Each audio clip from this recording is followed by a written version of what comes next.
नीलांजन समाभासम रविपुत्रम यमाग्रजम छाया मार्तंड संभूतम तम नमामि शनैश्चरम।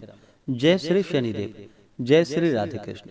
आप सभी का हमारे YouTube चैनल पे बहुत बहुत स्वागत है। आइए सुनते हैं शनिवार व्रत की कथा। जो भी भक्त सच्ची श्रद्धा के साथ, नियम और निष्ठा के साथ शनिवार के दिन अगर पीपल के वृक्ष में गुड़ तथा तिल मिश्रित जल डालते हैं, इससे शनि देवता अति प्रसन्न होते हैं। और पीपल के वृक्ष में जो कि सभी देवताओं का वास माना गया है, तो इससे सभी देवताओं का आशीर्वाद भी प्राप्त होता है।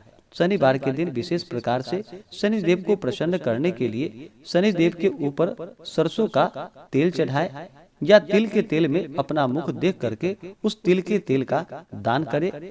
शनिवार के दिन कुछ बातों का ध्यान रखना चाहिए, जैसे कि शनिवार के दिन नमक नहीं खरीदनी चाहिए, सरसों का तेल नहीं खरीदनी चाहिए, काला चीज नहीं लानी चाहिए घर में, और लोहा आदि का सामान भी शनिवार के दिन नहीं लानी चाहिए।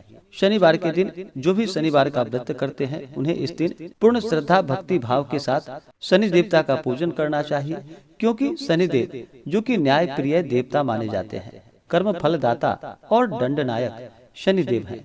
सभी को कर्मों के अनुसार उन्हें फल प्रदान करते हैं। तो बोलिए प्रेम से शनिदेव महाराज की जय, सर्वदेव देवता की जय। कि एक समय सभी नवग्रहों सूर्य, चंद्र, मंगल, बुध, बृहस्पति, शुक्र, शनि, राहु और केतु में विवाद छिड़ गया कि इनमें से सबसे बड़ा आखिर कौन है।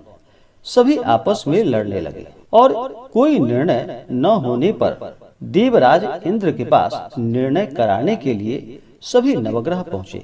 इससे देवराज घबरा गए और इस निर्णय को देने में अपनी असमर्थता जताई। परंतु उन्होंने कहा कि इस समय पृथ्वी पर राजा विक्रमादित्य हैं, जो कि अति न्याय प्रिय है, वे ही इसका निर्णय कर सकते हैं। सभी ग्रह एक साथ राजा विक्रमादित्य के पास पहुँचे और अपना विवाद उनसे कह सुनाया। साथ ही निर्णय के लिए कहा। राजा इस समस्या से अति चिंतित हो उठे, क्योंकि वे जानते थे कि जिस किसी को भी छोटा बताया जाए वही कुपित हो उठेगा। तब राजा को एक उपाय सूझा। उन्होंने स्वर्ण, रजत, काश्य, पीतल, सीसा, रांगा, जस्ता, अभ्रक और लौह से 9 सिंहासन बनवाए और उन्हें इसी कर्म में रखा।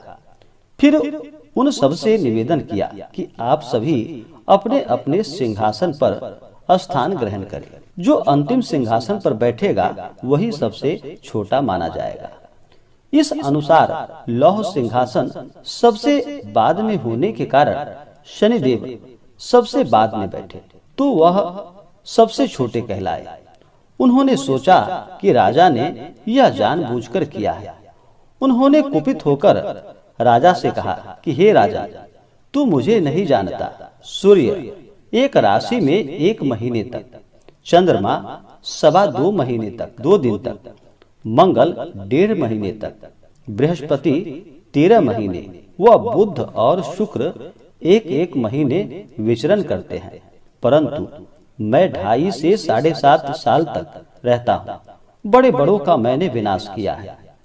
भगवान श्री राम की 7.5 आने पर उन्हें वनवास जाना पड़ा। रावण की आने पर उसकी लंका को बंदरों की सेना से परास्त होना पड़ा। अब तुम सावधान रहना। ऐसा कहकर कुपित होते हुए शनिदेव वहां से चले गए। अन्य देवता खुशी खुशी चले गए।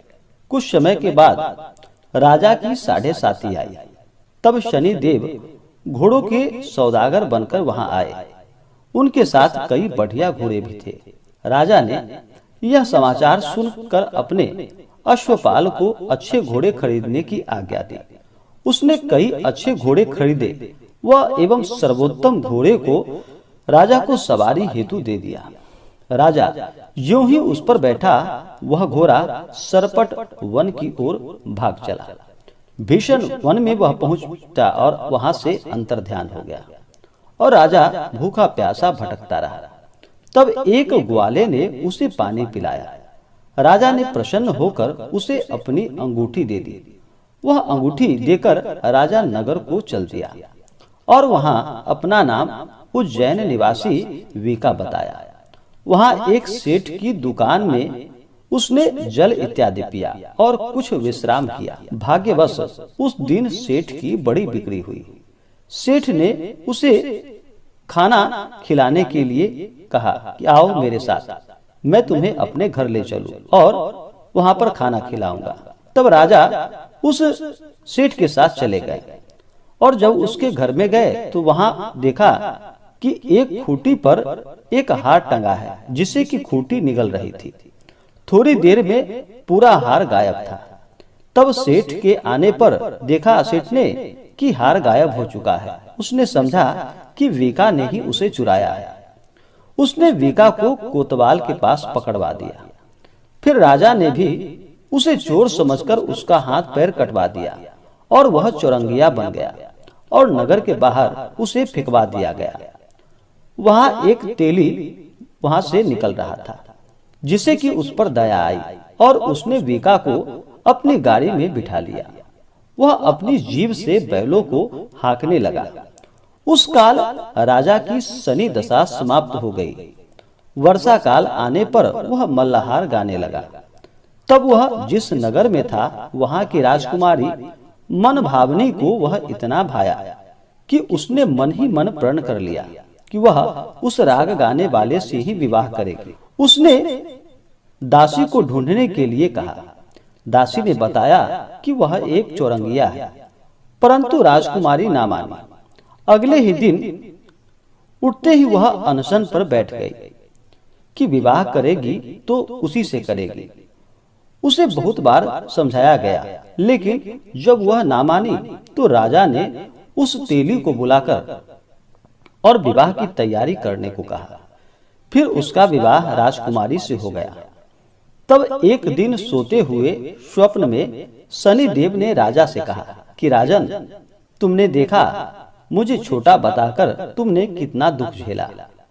तब राजा ने उनसे क्षमा याचना की और प्रार्थना की कि हे शनिदेव, जैसा दुख मुझे दिया है और किसी को ऐसा दुख ना देना। और फिर शनिदेव मान गए और कहा कि जो मेरी कथा और व्रत कहेगा उसे मेरी दशा में कोई दुख प्राप्त नहीं होगा। जो नित्य मेरा ध्यान करेगा और चींटियों को आटा डालेगा उसके सारे मनोरथ पूर्ण होंगे। साथ ही राजा को हाथ पैर भी वापस दे दिए। प्रातः आंख खुलने पर राजकुमारी ने देखा तो वह आश्चर्यचकित रह गई। वीका ने उसे बताया कि वह उज्जैन का राजा विक्रमादित्य है। सभी अत्यंत प्रसन्न हुए। सेठ ने जब सुना तो वह पैरों पर गिर पड़ा और राजा विक्रमादित्य से क्षमा मांगने लगा। राजा ने कहा कि वह तो शनिदेव का कोप था, इसमें किसी का कोई दोष नहीं। सेठ ने फिर भी निवेदन किया कि मुझे शांति तब ही मिलेगी जब आप मेरे घर चलकर भोजन ग्रहण करेंगे।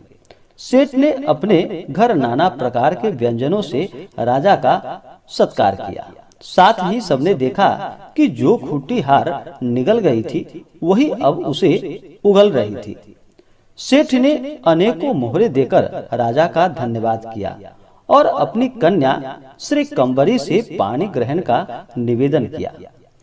राजा ने इसे सहर्ष स्वीकार कर लिया। कुछ समय पश्चात राजा अपनी दोनों रानियों को लेकर मनभावनी और श्री कंबरी को सभी उपहार सहित लेकर उज्जैन नगरी को चले गए। वहां पुनर्वासियों ने सीमा पर ही उनका स्वागत किया। सारे नगर में दीपमाला हुई। वह सबने खुशी मनाई। राजा ने घोषणा की कि मैंने शनिदेव को सबसे छोटा बताया था, जबकि असल में वही सर्वोपरि है। तब से सारे राज्य में शनिदेव की पूजा और कथा नियमित रूप से होने लगी। सारी प्रजा ने बहुत समय खुशी और आनंद के साथ बिताया। तो बोलिए प्रेम से शनिदेव महाराज की जय, सर्वदेवी देवता की जय। इसी प्रकार से जो भी भक्त सच्ची श्रद्धा के साथ नियम और निष्ठा के साथ शनि देवता का पूजन करते हैं, शनिवार का व्रत रखते हैं, इससे शनि देव की कृपा से व्यक्ति के सभी प्रकार के दुखों का अंत होता है तथा शनि की दशा में कष्ट नहीं होता है। तो आशा करता हूँ कि यह जानकारी आपको अच्छा लगा हो। ऐसे ही ज्ञानवर्धक जानकारियाँ प्राप्त करने के लिए हमारे इस चैनल पे अगर आप नए हैं तो चैनल को लाल बटन दबा करके सब्सक्राइब करें, साथ में बेल आइकन घंटी को दबाएं ताकि मेरे वीडियो का नोटिफिकेशन आपको समय से मिलता रहे। वीडियो को लाइक करें, शेयर करें। सुखी रहें और स्वस्थ रहें। जय श्री राधे कृष्ण। धन्यवाद।